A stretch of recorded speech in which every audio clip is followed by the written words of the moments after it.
means you need to know that all the things that is being committed by all the subordinates, it is all commanded by the supreme order. We are going to prove you that at the end, those people doesn't have the intention to do those crimes, and they don't have the capacity to prevent it from happening, ladies and gentlemen. If we can prove that, it means all the things that is being said by the Prime Minister, it is not valid anymore. So what do we want in opposition side? We are going to accept the vicarious liability in military court in status quo. It means whenever a soldier is being prosecuted and they use this kind of vicarious liability by saying that, look, I was ordered by my commander, therefore you should not punish me, we are going to accept that. We are going to exactly punish the supreme order in itself, we are going to punish the leader in itself, right? We are going to investigate them. We are going to ensure that those people are exactly really wrong, and we are going to punish them at the end of the day. Secondly, we are also going to have the further reformation in military, ladies and gentlemen. Therefore, if she wants to have more thoughtful things like military operation, it is still going to happen in our side of the house. So this leads me into 3 questions that I'm going to address. Why your proposal is going to create unfair justice system.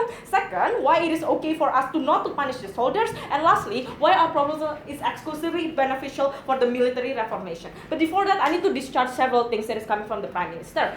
First of all, the parameter that she brought, that look, you can punish people whenever the people create impacts and those people are consented. I'm going to prove you why those parameter is invalid. Number 1, you can still pardon people whenever they already create impacts, ladies and gentlemen. For example, you are being raped by someone and you do self-defense by killing the rapist in itself, you are still going to be pardoned by the court, ladies and gentlemen. Therefore, impact is not the parameter. Second of all, if she says that, look, those people have consented, yeah, they have consent, but the consent when they first agree to be part of the military, the consent on the white paper in itself is on the perspective of good government, ladies and gentlemen. It is on the perspective of just war and so on and so forth. The practicality is, during war, not everyone is doing that. The commander doesn't always do just war and so on and so forth, right? But you are all already under consent, therefore you cannot prevent that to happen. Second of all, on how they claim that, look, we are going to have more thoughtful military operation and so on and so forth. No, the prerequisite for incentive to make sure that people are going to criticize their leader is to have vicarious liability to begin with, ladies and gentlemen, right? Because you cannot deny the fact that those soldiers are also complicit upon the crimes that is happening. Therefore, you need to ensure that those people are immune from the punishment, ladies and gentlemen, in order to make them speak up in the court and criticize the leader. So this leads me into my first argument. Why then you are going to create unfair justice system? In our side, we say that all the justice system that they have is lenient to the leaders in itself. It doesn't necessarily protect the soldiers.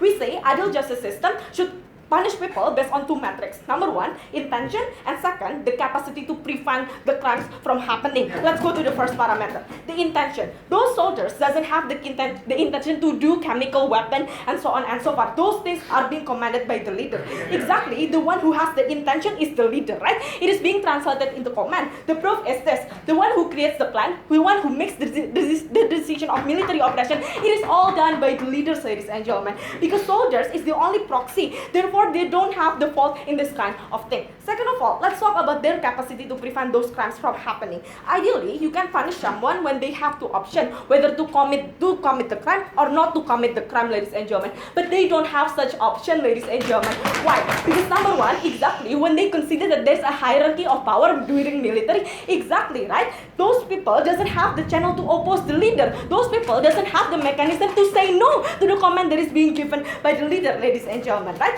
Because those leaders would simply use the rhetoric, look, that we are doing just war, therefore you should not oppose me, and second of all, in that kind of hierarchical structure, exactly those soldiers are being imposed by such threat coming from the leader, right? If you don't follow the command, you are going to be seen as a traitor. You are going to be seen as someone who betray your nation at the end of the day. Therefore, they do not want that from happening, right? The consequences is this. For example, the leader can simply say that, look, you are not going to have your job anymore because basically food soldiers is irreplaceable, ladies and gentlemen. It is going to be bad. Even if those people have the capacity to challenge the order, we don't think so it is going to be a valid justification.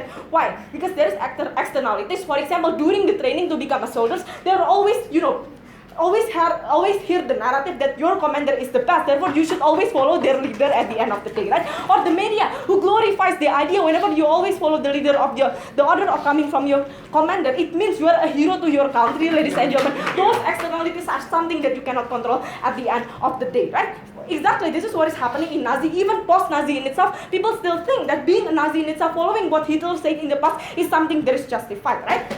Exactly, the capacity to prevent those things from happening is on the hand of the leader, ladies and gentlemen, right? For example, those people have the preventive measure to not to create destructive strategy and so on and so forth. Second argument, why then it is fine to not to punish the soldiers? When do we exactly free individuals from punishment? Number one, when you have force majeure. Second of all, when you have excessive externalities from other party, ladies and gentlemen. That's why when you're a teller in a bank and someone pin a gun on you, you can also give the money from your client to that person, ladies and gentlemen, because you are under threat, ladies and gentlemen, because you are under excessive externality that you cannot deny at the end of the day, right? Exactly, this is fine, because even if we don't punish as much soldiers as we can, at the end, we can still solve the root problem, because in our side, we are going to punish the leader only, but not the soldiers per se, ladies and gentlemen. So lastly, why then this is going to be very beneficial for military reformation? This is going to inherently contradict with her argument that says that we are going to have more thoughtful military operation. First thing first, exactly, our proposal is the one who are going to create incentive for people to testify in court, right? For people to go to journalists to say that, look, my leader did this to me, asked me to do this, therefore, he's the one that is liable, and so on and so forth, right? Because when war, what do you need the most? You need to find as many as war crimes, for example, as many as war crimes that is being committed at that time, right? Exactly, our proposal is going to be the one that discovers the truth, the crime that happened during wartime, because you need to characterize the evidence that is happening within this kind of war crimes, ladies and gentlemen. The evidence is time sensitive. Second of all, you also have a lot of missing evidence. For example, after you create a strategy, you are going to burn the strategy, ladies and gentlemen, right? And most of the time, the comments are given verbally from your leader to you, ladies and gentlemen. That's why the only way for you to gain evidence at the end of the day is by ensuring that these individuals who directly experience the idea of the idea of being commanded by those people is the one, is the leaders it's the soldiers in itself. We think this is exclusive, because when you're talking about, look, you have media journalists who are going to also criticize and so on and so forth. Those people doesn't internally experience those things, ladies and gentlemen. Those people doesn't have the direct experience or maybe being the actual witness of this kind of things. Even if in the status quo right now they want to say that, look, we have witness protection. Number one, it is still reluctant, because witness protection doesn't make you immune at the end of the day, ladies and gentlemen. There is still a possibility of you being the accessory of the murder. Therefore, it is not going to be effective at all. We oppose.